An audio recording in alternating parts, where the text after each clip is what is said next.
For the second straight series, the Orioles failed to sweep one of the worst teams in baseball. But once again, they still got the series win, which can be the most important thing here as they're pushing for a division title. I'll recap the final two games of the Orioles White Sox series coming up on this episode of the Locked On Orioles podcast. You are Locked On Orioles, your daily Baltimore Orioles podcast. Part of the Locked On Podcast Network, your team every day.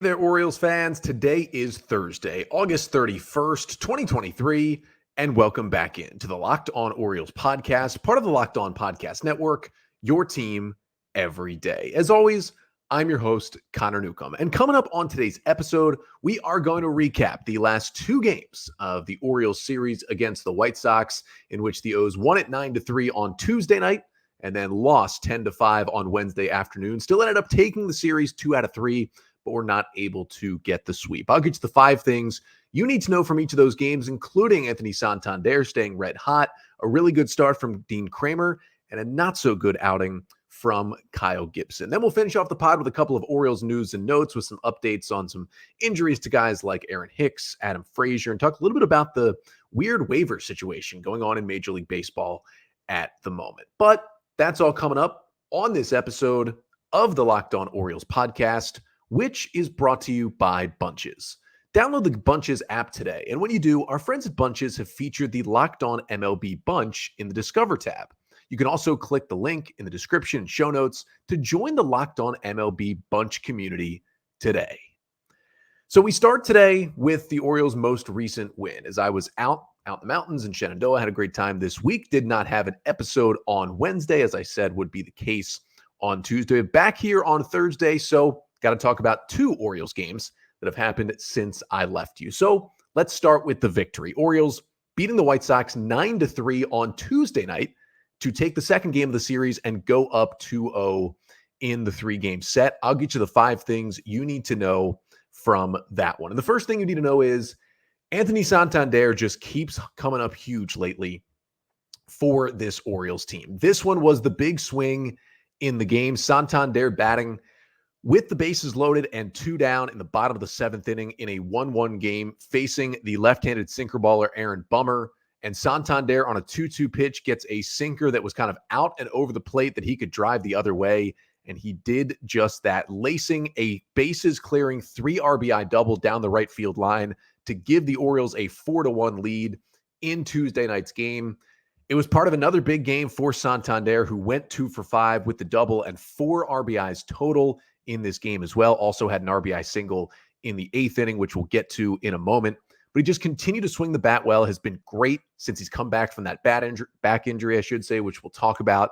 But man, it is just so huge having him in the middle of this order. And it was just another big moment for, an Orioles offense that didn't really have much going in Tuesday's game. Like Jesse Schulten's was great, 5 1/3 of 1-run ball as the White Sox starter. He only struck out 1 batter, so it wasn't like he was super dominant. The O's just couldn't square him up. And then finally they got some runners on in the 7th, and Santander helped them to break it out. But the second thing you need to know from the Orioles' 9-3 win on Tuesday is that once Santander got the big hit, the Orioles offense once again erupted in the 8th inning. It was a 3-run 7th to take the lead, but the Orioles added 5 more runs in the bottom of the 8th inning on Tuesday to put this game away. Very similar to what they did on Monday. The Orioles scored 5 in the 8th on Monday to make it a blowout. They did the same on Tuesday, and this was against a White Sox bullpen that has just been a disaster this year. Brian Shaw was charged with 5 earned runs in 2/3 of an inning in this game. Yeah, not good stuff from the veteran righty, but that 8th inning for the Orioles all started with a Jordan Westburg walk, and then it just went from there. Austin Hayes singled, Cedric Mullins grounded into an RBI force out, then he had a little infield single from Ramon Arias, and then Ryan McKenna for the second straight night had a big 2-run hit in the 8th inning, had a 2-run single Monday night, then McKenna comes up with a 2-run double to right center field. Those were kind of the big runs. That made it a 7-1 game. And then everybody started singling. Adley with a single, RBI. Gunnar with a single, and then Santander with an RBI single. All of a sudden, it's 9-1, and the game is completely on ice. And you just love to see those rallies from the Orioles offense. Third thing you need to know from Tuesday night's win is that Dean Kremer was really good again for the Orioles. 6 innings of one-run baseball for Dean, who allowed a solo home run to Lenyn Sosa in the top of the third that gave the White Sox a 1-0 lead at the time. Sosa actually had a big game, went 3 for 3 with that home run, but that was the only run Dean would surrender. Otherwise, 6 innings, 1 run, 6 hits, 5 strikeouts, and no walks on just 93 pitches. Just 6 hard hit balls against him by the White Sox offense, and he's lowered his ERA to 4.20 on the season, and because he's just been so good in the month of August, and that continued with this start for Kremer, who had 13 whiffs, but the big pitch was the cutter. 9 of his 13 whiffs came on that cutter, which was his number 2 used pitch, but just barely. Of 93 pitches, 33 four-seamers, 32 cutters from Dean Kremer on Tuesday night, and the pitch was just dominant. He was getting righties and lefties to swing through it. And the cutter has been the true difference in the month of August for Dean Kremer, who made 5 starts this month for the Orioles. And you could argue was Zio's best starting pitcher in August. In his 5 starts, had a 2.87 ERA. Here's a big one. Only 3 home runs allowed in 5 starts in August. Home runs were a nightmare for Dean Kremer earlier in the season. And the cutter has been the difference. Opponents hit just 133 against the cutter in August. He had a 33% swing and miss rate on the pitch, the best of any month. And he got opponents to chase that cutter out of the zone 40% of the time. That is a big time rate for that pitch, which had actually been an issue at times for Kremer. Now it's his number 1 put away pitch. And, he can still throw the sinker and the four-seamer, and he's got the change and the curveball in his back pocket. But that cutter right now, that is the one for Dean Kremer. And just keep riding that pitch because it continues to work for the O's righty.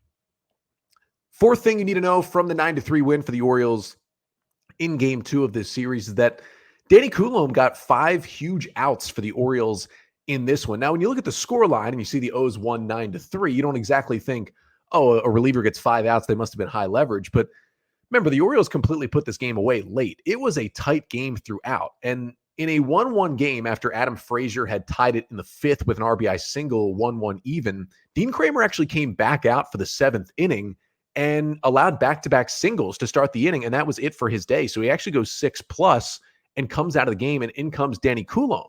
And the O's were in a tough spot right there. I mean, that's a really tough spot for Danny Coulombe to try and get out of that jam.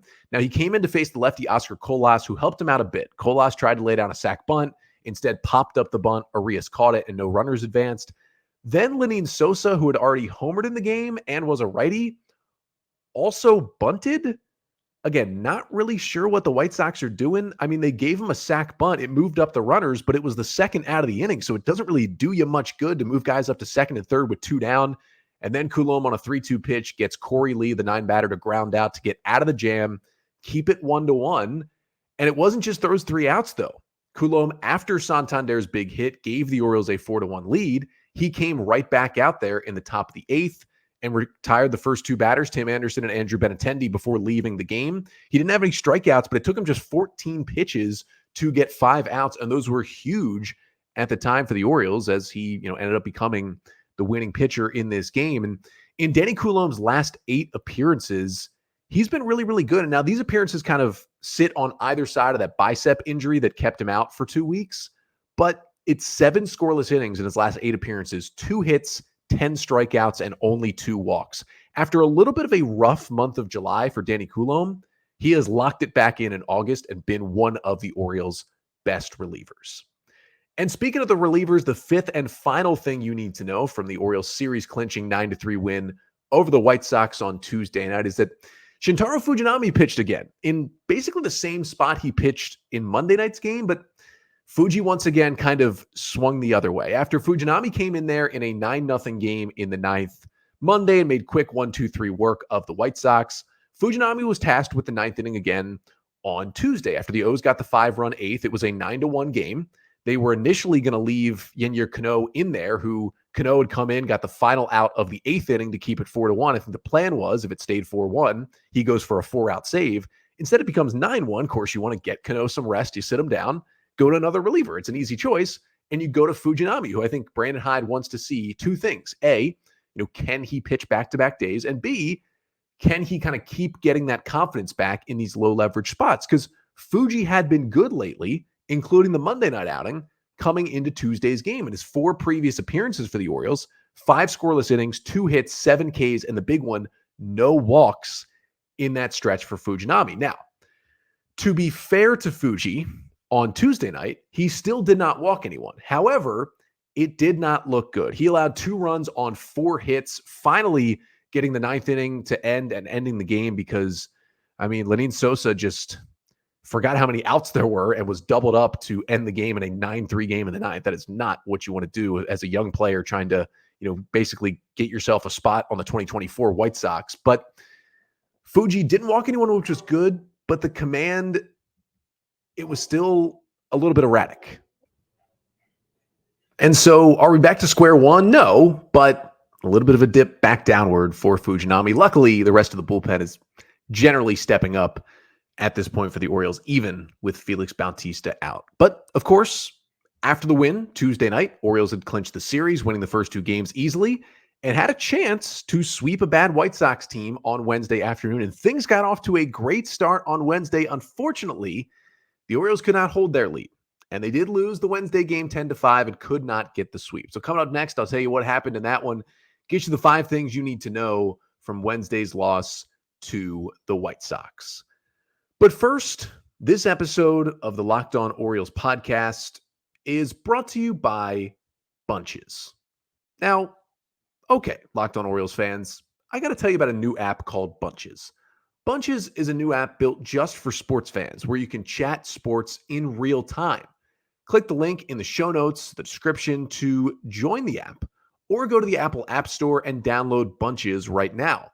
I'm telling you, you're going to love the conversations with other Locked On sports fans and specifically other Orioles fans and fans of this podcast. Bunches is the free app where sports fans chat, and the Locked On MLB group chat is on Bunches as well. You can go there now and connect with other baseball fans, chat about your favorite team, and keep up with the latest MLB news and the latest Orioles news as well. So download the Bunches app today, and when you do, our friends at Bunches have featured the Locked On MLB Bunch in the Discover tab.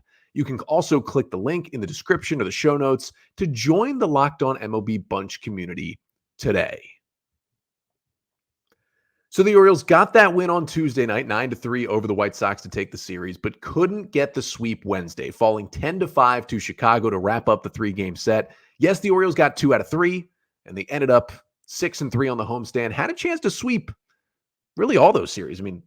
You could argue the Orioles were in a spot to win all 9 of these games, ended up winning 6 of them, still a good homestand, still in first place in the AL East. But I'm going to get you the 5 things you need to know from the Orioles' 10-5 loss to the White Sox on Wednesday. Of course, still won that series again, and still in first place in the American League East. Now, as I record this here kind of late on Wednesday afternoon, the Rays and Miami Marlins have yet to start their game. Rays just went in and clobbered the Marlins 11-2 on Tuesday night. Hopefully, the Marlins can hit them back here on Wednesday. If it is another Rays win, Orioles would go into the weekend with a 1.5 game lead on Tampa.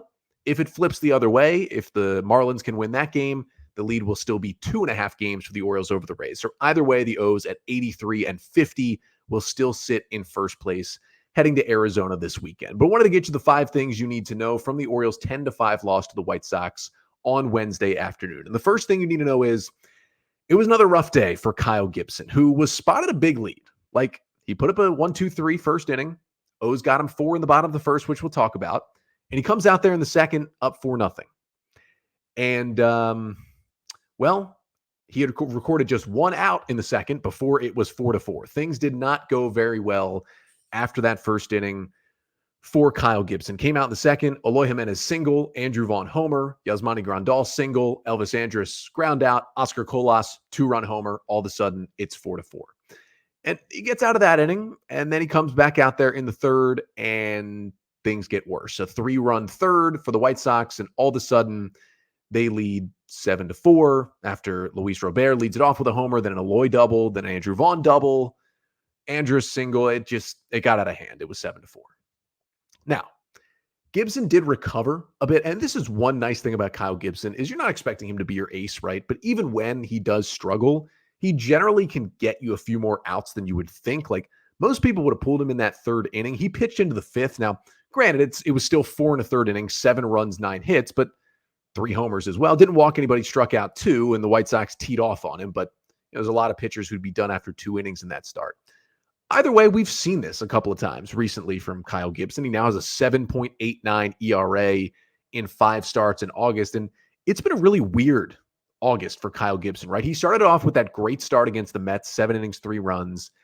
Then he had a couple of really bad starts, I would say. One is this one. The other one was in Seattle where he got clobbered on that Friday night. Then he had one okay start. It was 5 innings of 4-run ball. He was just fine. Got a little unlucky. And then he had another really good start his last time out. I mean, a lot of people just completely forgot that the last time he pitched, he went 8 innings of 3-run ball on Thursday against the Blue Jays to clinch a series against a division rival. That was one of his best starts of the year, his last time out. And then he gives up 7 runs in 4 1/3 the next time. So you just kind of don't know right now from the 35-year-old Kyle Gibson. Now, again, we're not really going to dive fully into the stuff from Kyle Gibson on Wednesday. I mean, he just got hit hard. He was in the middle of the plate a lot. It wasn't very good. He kind of found the sweeper later in the game. That's why he was able to pitch into the 5th, because the sweeper allowed him to get a little deeper. But otherwise, everything was in the middle of the plate. The velocity was actually up for most of his pitches, but the location was not. He was getting hit and hit and hit.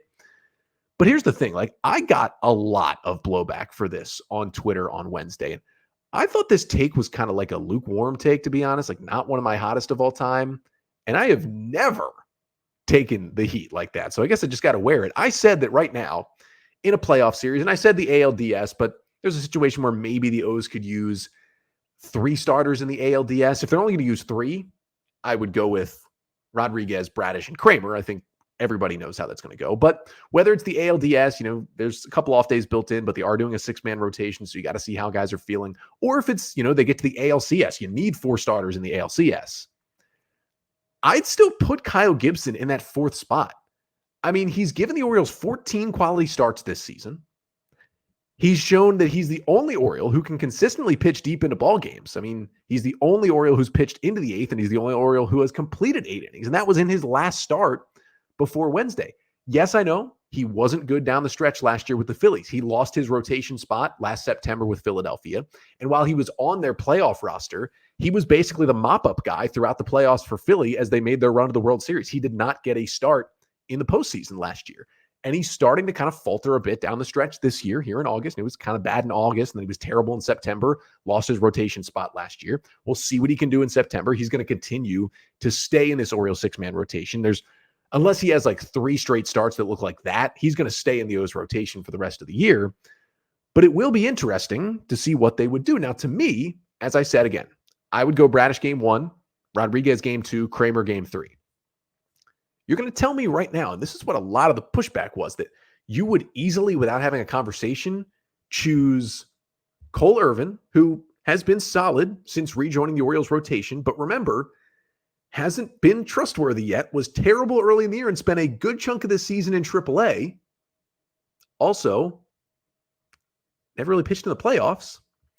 You would go with Jack Flaherty, who, when the O's made that trade, I thought he was the nice number 4 starter to put in a playoff rotation because he's done it before with St. Louis.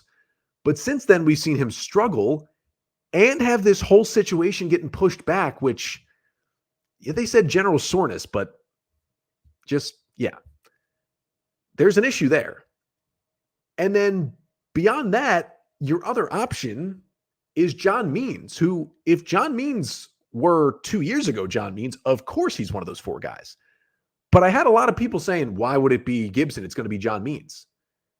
You're going to tell me right now on August 31st that you are putting your full faith of a playoff game in a pitcher who hasn't thrown an MLB pitch since April of 2022, who's never thrown a pitch in the postseason.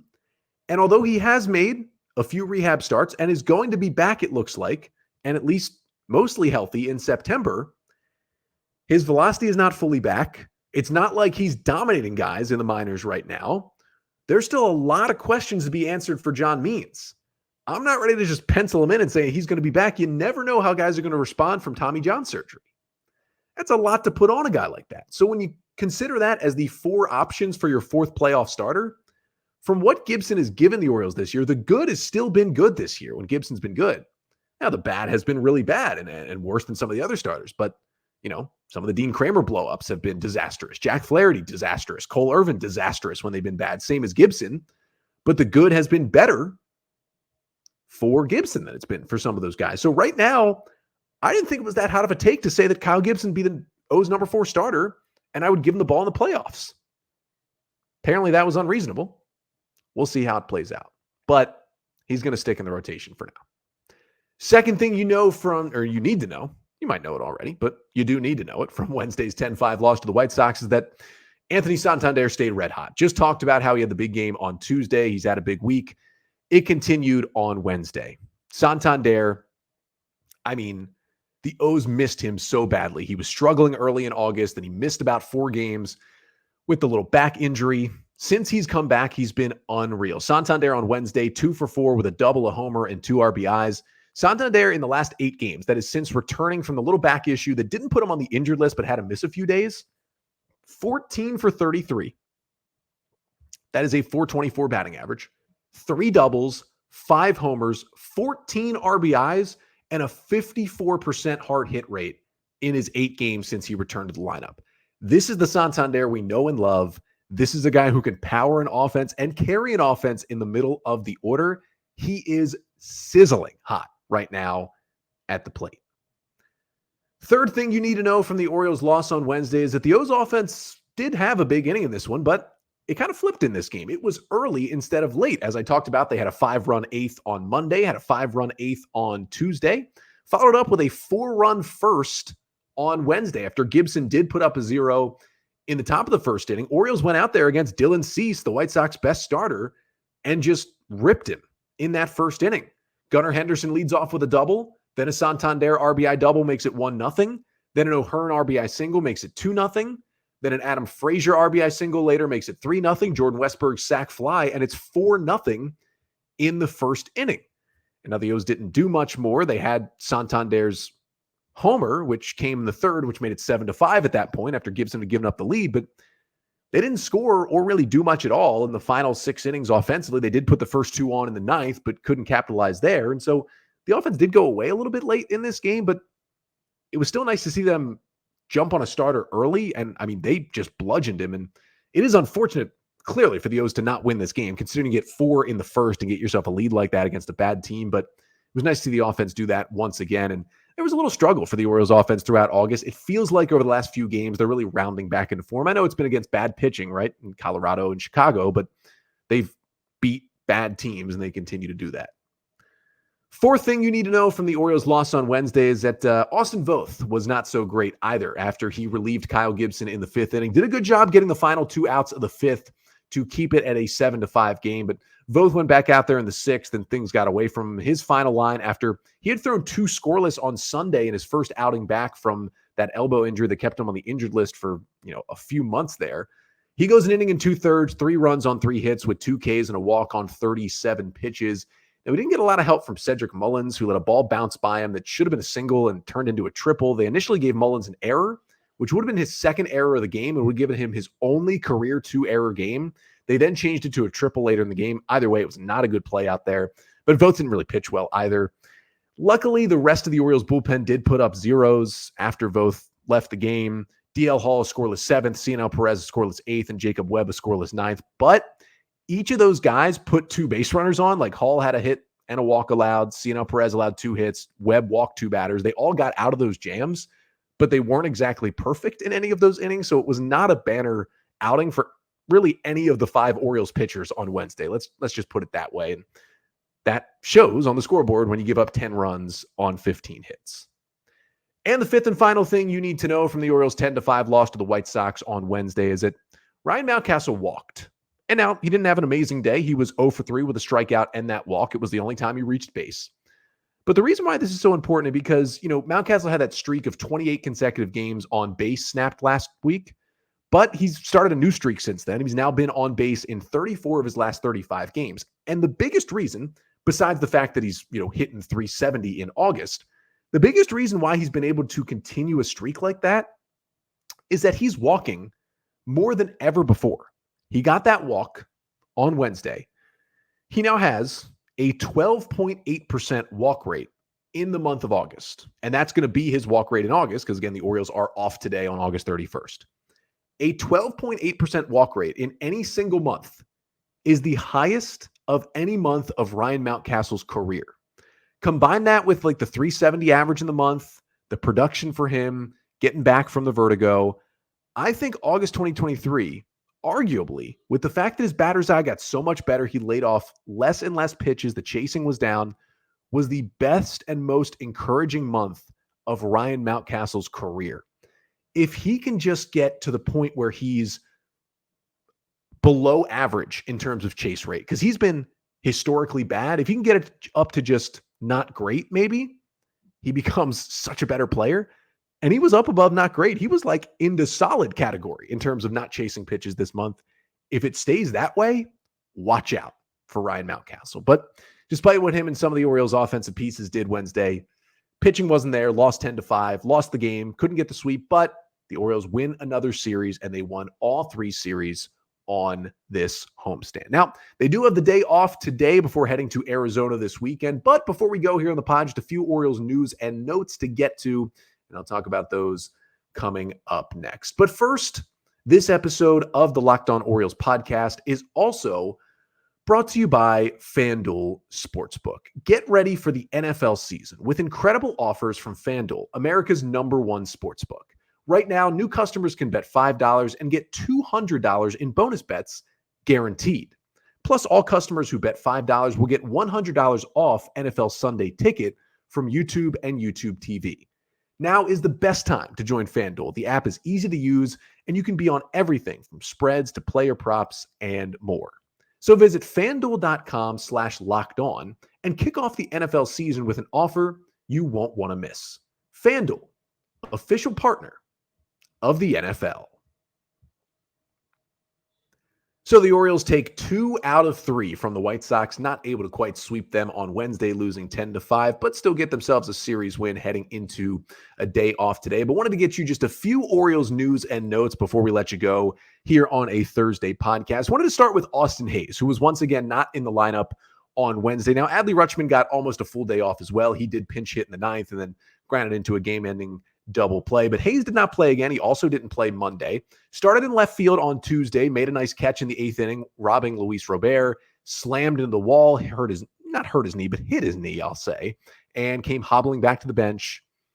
Hasn't been really out there much since then. We also saw him kind of limping around the bases this weekend against the Rockies.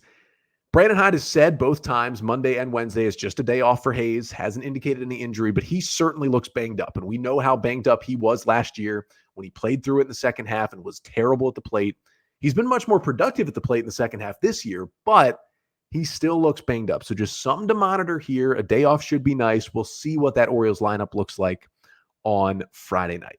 Now, speaking of banged up, Adam Frazier has certainly been playing banged up since all the way back on August 3rd when he injured that thumb. Every time he's been out there since then, he's had that thumb and some of his hand like fully wrapped up on his throwing hand. He missed a few days after the initial injury. Then he was back in the lineup. Then he was out of the lineup again, really in mid-August, missed 3 or 4 days. Frazier talked to Rakabako of Masson for an article earlier this week where Frazier kind of said that he finally feels like now this week, the thumb is feeling good again, and he feels like he's kind of back to 100% or at least close to it. Now, he's still playing with it wrapped up, so I wouldn't call him 100% until he's got nothing more on the hand, but seems like he's at 95% or above, and that has led to him playing more. We've seen him at second base. We've seen him in right field. We've seen him in left field already this week, so they're more willing to move him around a little bit more because that throwing hand is feeling better. Yeah, he would play off the bench in stretches, come in as a left-handed pinch hitter, but we weren't seeing him start nearly as much recently. But then Frazier was, in that starting lineup all 3 days this week in this series against the White Sox. So it seems to me he's kind of back to it health-wise. Now, Frazier hasn't been terrible, hasn't been amazing. He's kind of been in between, much more power than he's ever shown. Still doesn't really strike out. Still, doesn't really walk a whole lot, puts the ball in play. Defense is kind of tanked at second base. We'll see where that leads to. But he's kind of in an interesting spot, right, moving forward with this Orioles team. Like, Jordan Westburg is a better player, but Frazier has been there before in these spots, and Westburg is a fresh rookie. It'll be really interesting to see how the Orioles manage those two along with Ramon Arias to kind of move them around, especially as we get to September and the Orioles add another hitter to this team when rosters expand. Aaron Hicks, we got an update on him this week as well. Brandon Hyde saying that he is running and taking BP. Rakabako wrote about this week as well. It's a lower back strain this time that has put Hicks on the injured list. Hicks says he is hoping to be back for the Angels series, which starts Monday in Anaheim. So that would, be pretty soon for him to be back. Now, it wouldn't line up perfectly with this Friday, which is the day when rosters expand. So he couldn't be, it seems like, the extra hitter added to the roster. But if they do want to bring him back next week, that'll be a really interesting puzzle for the Orioles to play out. I'm not sure how big a role Hicks will play down the stretch with this Orioles team if he does come back healthy. However, it feels like with the veteran leadership, the presence, and the fact that the bat's been much better since he signed with the O's, it feels like the O's want him around on this team down the stretch. So I'm really interested to see how they configure that part of the roster as well. And then finally, just wanted to touch on this weird waiver situation that came through on Tuesday. Started with the Angels waiving like a bunch of their veteran players who are pending free agents. Lucas Giolito, the starting pitcher, Ronaldo Lopez, good reliever.